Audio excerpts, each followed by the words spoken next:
So welcome back to DC Silver Age Storytime, and today's story comes from Action Comics number 305, published in October 1963, with story by Leo Dorfman and art by Jim Mooney. There, that's what I think of you, Supergirl. Let the rest of the world cheer for you, but I'll hate and despise you until the day I die. Great Krypton, everyone else in Midvale is my friend, yet Karen Blair treats me as if I committed some terrible crime against her. Why? Why? As the world's greatest heroine, Supergirl is honored and admired throughout the earth. Yet in the heart of Midvale, her hometown, there is someone who scorns and despises the very name of the Maid of Steel. Why should anyone bear such malice against one who is so beloved by all? What bitter grudge, what terrible wrong has twisted the emotions of the girl who hated Supergirl? So Supergirl is out with Dick Malvern, or at Linda Danvers, and she spots this girl going backwards in a canoe over a waterfall. So she tells Dick, "I'm going to jump over this hedge," but he says, "No way." But she manages to get over by grabbing the saddle and lifting the horse herself. So now that she's away from Dick Malvern, she manages to change to Supergirl and rescue the girl. "All right, I've got you. Made it just in time. Supergirl, get away from me. I don't want your help. I could take care of myself." No, put me down. Don't you dare try to help me. Calm yourself. Don't panic. Poor Karen is hysterical with fear. I'll help her in spite of herself. If you're waiting for my thanks, forget it, Supergirl. I didn't ask you to save me. Now go away, please. All right, if that's the way you feel. I saved her from certain death, yet Karen is giving me the cold shoulder. I wonder why. Because she's a Karen. So she changes back and explains to her mother what's going on. Everyone in Midvale is celebrating the anniversary of your arrival on Earth. How I'd love to tell them all that my lovely daughter, Linda, is really Supergirl. I'm so proud of you, my dear. And Linda Danvers, right there in the open, pulls the car in to help park it. Gulp. They don't know, but the Supergirl that they are honoring was raised in Midvale orphanages, Lindley. They're giving away statuettes of Supergirl. But when they try to give one to Karen, she says, he says, "You forgot your statue." "I didn't forget it. I wouldn't touch that thing with a 10-foot pole." She hates Supergirl. So they're going to have a raffle, and whoever wins will get a free super flight through the air. And they have put in, not whoever is trying to win, but every single person in Midvale. So Supergirl decides she's going to grab Karen Blair's ticket and make her the winner, but Karen is not interested. And the lucky lady is Karen Blair. "Will Miss Blair please come to the platform?" No, never. "I'll have nothing to do with Supergirl. I'm getting out of here." And she drives off. And as always, manages to drive right off a cliff. This happens constantly with Supergirl. Gasp! The poor girl must be hysterical with fear. I'll try to break her fall without coming near the car. Oh, she uses her super breath. "Why must you keep interfering in my life and attempted death? I don't want to be indebted to you. I'd rather die than be saved by you, Supergirl. But why do you hate me so, Karen? How have I ever harmed you? You killed my father, ruined my family, and look, there's my brother Phil, crippled for life, all because of you. Karen, how can you blame me for all these tragedies? I couldn't have done these things. You must be mistaken. It's the truth. Years ago, my father was an astronomer. He was carrying on important experiments in his observatory outside of Midvale.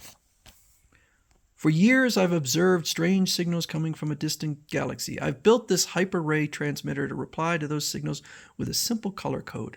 If there are intelligent beings in that galaxy, they'll decipher my code and answer my message. This receiving device will decode any light signals I receive. I know your theories will work, Dad. I'm proud of you." So he sends out the signal, and it does reach some aliens. Daxnar 3 replying to color signals from Earth.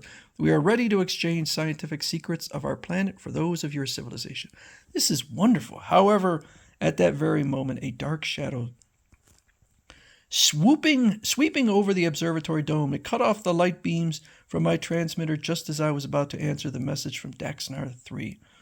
The shadowy object it spouted fire at my transmitter and set my observatory aflame. Oh, my heart. "Father, something's happening. He's collapsing." And so the father dies, and the brother is injured. Yes, my brother was crippled. My father was killed and his life work destroyed, and you were the one who did it. But Karen, I know nothing about any of this. How can you hold me responsible? Here, read the date on these news clippings. One of them reports my father's death. The other tells about Midvale's Supergirl Week ceremonies. What an odd coincidence. Your father was killed the very day I arrived on Earth. Don't pretend innocence. Well, that's not the day she arrived. Maybe the day she... Okay. Don't pretend innocence. It was your rocket that passed over my father's observatory. The fumes from your jets set his equipment afire. You're responsible for my father's death. Karen, it couldn't have happened that way. Let me explain why I know that. I'll start from the beginning. So she goes through her whole backstory again about the Krypton blowing up, Argo City getting blown off. There is kryptonite, but they put down lead to shield them.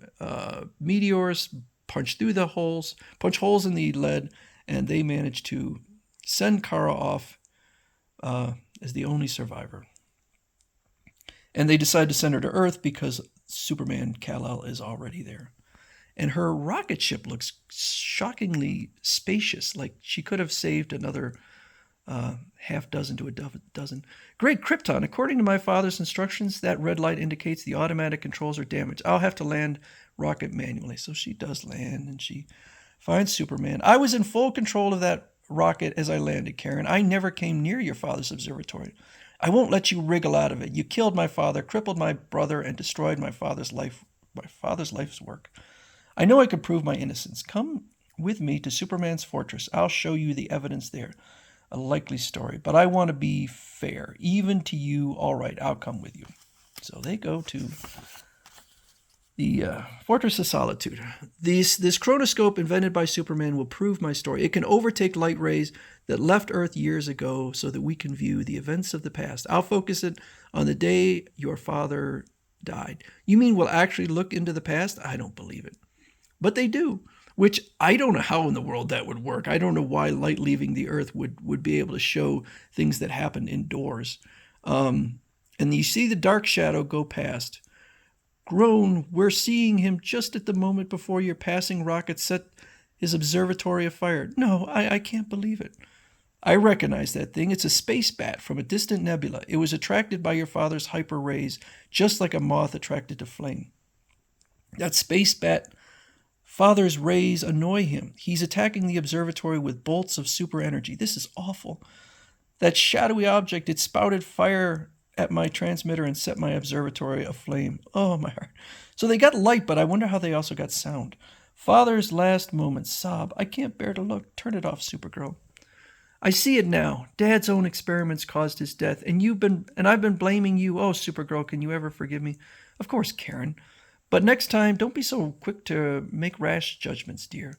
And now, Karen, let's get back to Midvale. I promised the mayor to put on a show demonstrating my super abilities. And I'll be there too. I wouldn't miss it for the world, Supergirl. Hi, Karen. I just dropped in on my way to Washington while watching your father's light transmitting on the chronoscope. My super memory reinforced all its details. I made these blueprints of the transmitter for the National Space Agency. And now Father will get credit for his great invention. Thanks, Supergirl. And maybe they can attract another deadly space moth. And thank you for helping my brother Bill. He's back on his feet now. Those famous surgeons you got for me operated on my legs successfully. I can walk normally now. I was glad to help. Well, I've got to take off. There's work to be done. Goodbye, Supergirl. She's super all right. And she has a super heart too. And from now on, Supergirl will always be my ideal.